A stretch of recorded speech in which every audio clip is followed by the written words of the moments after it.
12 dars. Biz miyada hosil bo'ladigan xil turdagi bog'lanish bilan tanishib chiqdik. Birinchi bog'lanish barcha insonlarda ham sodir bo'ladigan bog'lanishdir. Shuning uchun nam hissiy ayratsiqni barcha insonda sodir bo'ladigan tabiiy jarayon deb atashimiz mumkin.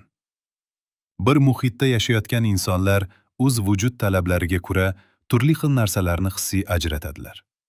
Chunki har bir inson bir vaqtda turli xil narsalarga muhtoj bo'ladi. Masalan, har xil vujud talabi bilan bir kinofilmni ko'rgan insonlar turli xil narsalarni hissiy ajratadilar. Moddiy talabi kuchli bo'lgan inson filmdagi qiymat, baho, avtomobillarga, baland kasrlarga yoki shu kabi moddiy narsalarga ko'proq e'tibor qaratadi. Ma'naviy talabi kuchli bo'lgan inson filmdagi do'stlik, mehr-oqibat va shu kabi ma'naviy narsalarga ko'proq e'tibor qaratadi. Ruhiy talabi kuchli bo'lgan inson esa filmni dinga aloqador bo'lgan tomoniga ko'proq e'tibor beradi. Vujud talablarni har xil bo'lishi hayot haqidagi tushunchaga bog'liqdir.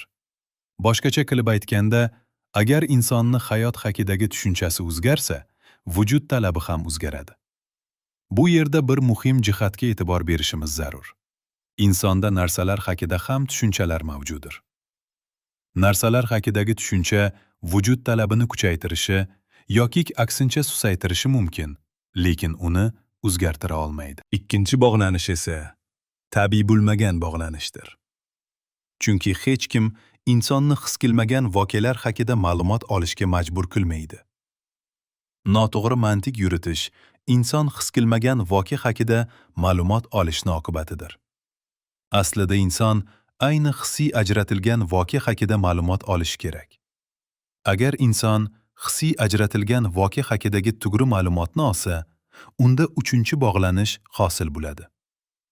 Aqlni tashkil qilgan barcha elementlari ishtirok qilgan jarayon aqlni ishlash jarayoni yoki fikrlashlik deb ataladi. Fikrlashlik natijasida insonda hayot haqidagi to'g'ri tushuncha hosil bo'ladi va u vujud talablarini to'g'ri qondirib, o'z maqsadiga erishadi. Ko'rinib turibdiki, ikkinchi va uchinchi bog'lanish insonni o'z xohishi bilan sodir bo'ladi. Agar mantiq yuritishning oqibati yomonlik bo'lsa, fikrlashlikning oqibati inson uchun albatta yaxshilik bo'ladi. Shuning uchun ham faqat fikrlashlik bilan inson baxt va xotirjamlikka erishadi.